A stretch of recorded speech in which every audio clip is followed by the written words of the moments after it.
The dialog ask command doesn't restrict or verify the user input, and it always stores the input data as text. If you want to limit the input only to number values, for example, and perform calculations on this input, you have to add some more operations. As you remember from one of the previous lessons, the variables can be of different types.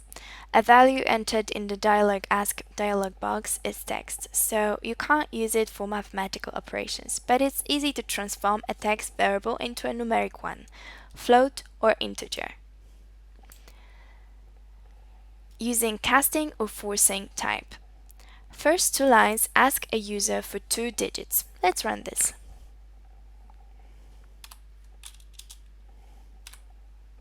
Which are stored in the input1 variable and the input2 variables as text by default. The both variables are transformed into integers, so it's possible to add them and display the result in a dialog box. But what happens when you enter other characters than digits? An error occurs. The robot can't transform such values into integers.